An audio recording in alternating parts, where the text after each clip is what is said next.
In a world that never seems to sleep, where every second is punctuated by the ping of a notification, the roar of opinions, and the ceaseless demand for attention, silence has become a rare and almost suspicious act. We live in an age where to exist is to be seen, to be heard, to be constantly reacting and explaining ourselves to an invisible audience. Every disagreement is a battle to be won. Every misunderstanding a wound to be justified. Every moment of quiet a void to be filled. But what if, in the midst of this relentless noise, you simply disappeared? Not in the literal sense, but in the way Carl Jung once suggested. Don't react. Don't explain. Just disappear. These words, enigmatic and almost defiant, cut against the grain of everything we're taught about how to survive and thrive in modern society.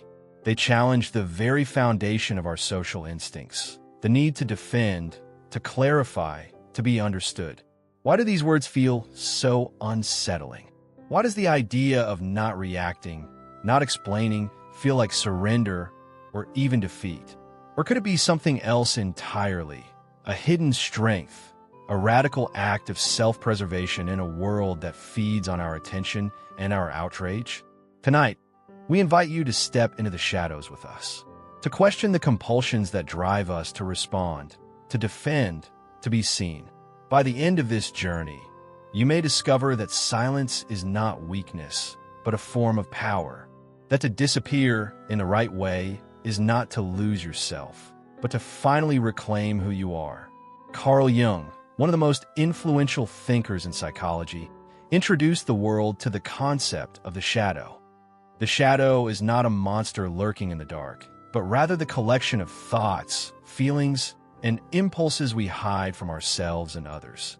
It is the part of us that we deny, repress, or simply refuse to acknowledge. Yet, it is always there, shaping our actions, coloring our perceptions, and, most importantly, fueling our compulsions. Why do we feel the irresistible urge to react when criticized? Why do we rush to explain ourselves, to justify our actions, to make sure we are understood? The answer lies deep within the architecture of the human mind. For most of human history, belonging to a group was not just a matter of comfort. It was a matter of survival. To be misunderstood, to be cast out, was to be left alone in a world that was often hostile and unforgiving. Our ancestors learned to read the room, to sense disapproval, and to respond quickly to threats, real or imagined. This ancient wiring persists today, even though the threats have changed. Now, the dangers are not wild animals or rival tribes, but social exclusion, public shaming, and the fear of being misunderstood. The shadow whispers to us that we must defend our image at all costs, that we must react, explain, and justify ourselves to maintain our place in the tribe. But there is a cost to this constant vigilance. The more we explain, the more we expose ourselves, not just to others, but to our own insecurities. The more we react, the more we become entangled in battles that drain our energy and erode our sense of self. Over time, the need to be seen and understood can become a prison, locking us into patterns of anxiety and self-doubt. Jung's advice, to not react, not explain, but simply disappear, runs counter to everything our shadow demands. It asks us to step back, to resist the urge to defend, and to confront the discomfort of being misunderstood. In doing so, we begin to reclaim the parts of ourselves that have been lost to the noise of constant reaction. We start to see that true strength lies not in endless explanation, but in the quiet confidence of knowing who we are, even when the world demands otherwise. Throughout history, silence and disappearance have not always been signs of defeat. In fact, they have often been wielded as weapons, subtle, yet devastatingly effective. The act of stepping back, of refusing to engage on the terms set by others, has been a strategy employed by philosophers, revolutionaries, and artists alike. Consider the Stoic philosophers of ancient Greece and Rome. Figures like Epictetus and Marcus Aurelius taught the art of apatheia, a state of serene detachment from the chaos of the world. For the Stoics, True power was not found in controlling others, but in mastering oneself. When faced with insult or provocation, the Stoic did not react. When misunderstood, he did not explain. Instead, he withdrew into the fortress of his own mind, unshaken by the storms outside. In a society obsessed with honor and reputation, this refusal to play the game was itself a radical act. Centuries later, political dissidents would use disappearance as a literal means of survival. In authoritarian regimes, to speak out was to invite persecution. Many chose to vanish, sometimes into exile, sometimes into the underground, sometimes into silence itself. Their absence became a form of protest, a refusal to legitimize the systems that sought to destroy them. The world remembers the names of those who disappeared, not just for their words, but for the power of their silence. Artists, too, have long understood the value of retreat. When fame threatened to consume their work, some chose to step away from the spotlight. J.D. Salinger, the reclusive author of The Catcher in the Rye, famously withdrew from public life, refusing interviews and shunning publicity. His silence became as much a part of his legacy as his writing. In disappearing, he preserved the integrity of his art, refusing to let it be diluted by the demands of celebrity culture. Even in the digital age, the act of disappearing has taken on new forms. Ghosting, the sudden, unexplained withdrawal from communication, has become a cultural phenomenon. While often criticized, it can also be seen as a way to reclaim agency in a world where boundaries are constantly eroded. Digital withdrawal, whether temporary or permanent, is a modern echo of ancient strategies, a way to step back from a noise, to protect one's mental space, and to assert control over one's own narrative. These stories, spanning centuries and continents, reveal a hidden truth. Disappearance is not always an act of surrender. Sometimes it is the ultimate assertion of power. By refusing to react, refusing to explain, and choosing instead to disappear, individuals throughout history have reclaimed their autonomy, preserved their integrity, and in some cases, changed the course of history itself. The act of stepping back is not a retreat from life, but a deliberate move in the ongoing struggle for self-mastery and freedom. What truly happens inside us when we choose not to react, not to explain, but to simply withdraw? The answer is far more complex and far more transformative than it first appears. At the heart of this experience lies a psychological battle. Our minds are wired for connection, for recognition, for the soothing balm of validation. When we are criticized, misunderstood, or ignored, the brain's alarm bells ring. Neuroscience shows that social rejection activates the same neural pathways as physical pain. The urge to defend ourselves, to explain our intentions, is not just emotional, it is biological. It is the mind's desperate attempt to restore equilibrium, to reassert our place in the social order. But when we resist this urge, something remarkable begins to unfold. Jung called this process individuation, the journey toward becoming one's true self, distinct from the expectations and judgments of others. By refusing to react or explain, we create a space between ourselves and the world. A space where the ego, that fragile construct built on approval and image, begins to loosen its grip. This is not an easy process. The first sensation is often discomfort, even fear. The silence left by our withdrawal can feel deafening. Doubts creep in. Will I be forgotten? Will I be misunderstood forever? The ego, sensing its own dissolution, fights back with anxiety and self-doubt. This is what Jung referred to as ego death, the painful but necessary shedding of the false self, the persona we present to the world. Yet, if we can endure this discomfort, something extraordinary happens. In the absence of constant reaction and explanation, we begin to hear a different voice, the quiet, steady pulse of our own authentic self. Freed from the need to perform for others, we can finally ask, what do I truly believe? What do I truly want? The external narratives that once defined us lose their power, and we become the authors of our own story. Modern behavioral studies support this ancient wisdom. Research shows that those who practice mindful withdrawal, stepping back from conflict, refusing to engage in endless justification, report higher levels of self-esteem, emotional resilience, and inner peace. They're less likely to be swayed by the opinions of others and more likely to act in alignment with their own values. But the journey is not without its shadows. Withdrawal can be mistaken for weakness, for apathy, for defeat. It can provoke anger or confusion in those who expect a reaction. The world, after all, is not comfortable with silence. It demands answers, explanations, engagement. To disappear is to defy these demands, to assert a different kind of power, the power of presence without performance.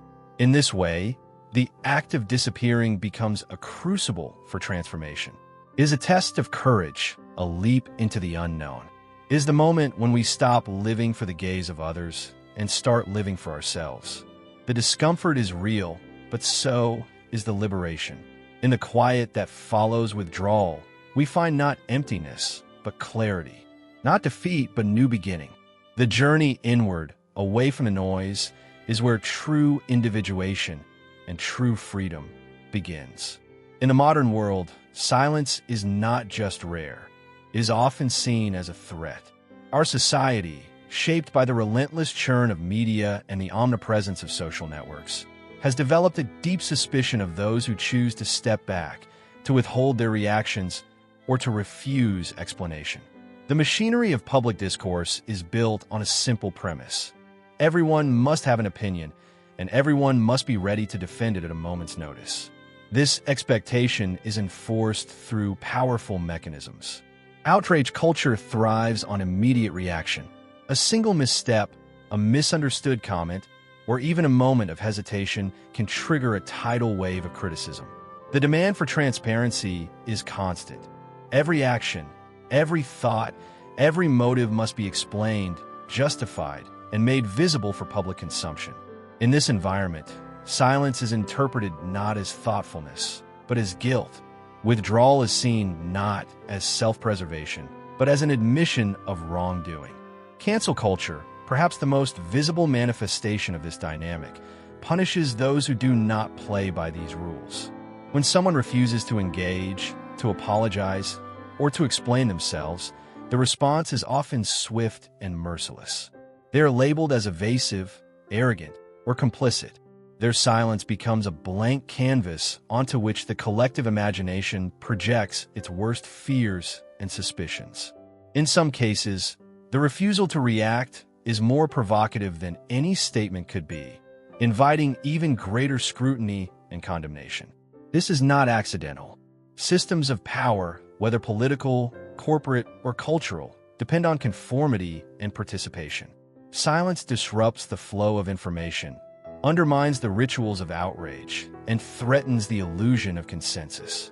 When someone disappears from the conversation, they become unpredictable, uncontrollable. Their absence is a reminder that not everything can be known, not every narrative can be managed. For those who seek to control the story, this is deeply unsettling. Real-world examples abound. Whistleblowers who vanish after exposing corruption are often painted as cowards or traitors, their silence used to discredit their message. Celebrities who retreat from the public eye are accused of hiding something, their absence fueling endless speculation. Even ordinary individuals who choose to ghost toxic relationships or step away from social media are often met with anger and suspicion. The act of disappearing, in each case, is met with resistance, not just from individuals, but from the systems that profit from our constant engagement. Yet, there are rewards for those who dare to defy these expectations. By refusing to react, by declining to explain, individuals reclaim a measure of autonomy. They disrupt the cycles of outrage and manipulation, forcing others to confront their own discomfort with uncertainty. In a world that demands constant performance, the choice to disappear is a radical assertion of selfhood. But make no mistake, this path is not easy.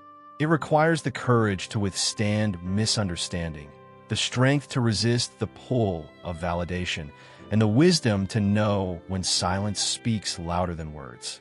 In the end, society's punishment of silence reveals its deepest anxieties, its fear of the unknown, its need for control, and its discomfort with those who refuse to play along. To disappear, then, is not just an act of withdrawal, but a quiet revolution against the forces that seek to define us. Disappearing is not about running away from life. It is not about hiding in fear or surrendering to despair. The art of disappearing, as Jung and many other thinkers have shown, is about reclaiming your autonomy, choosing when and how to engage with the world, and when to step back to protect your inner peace.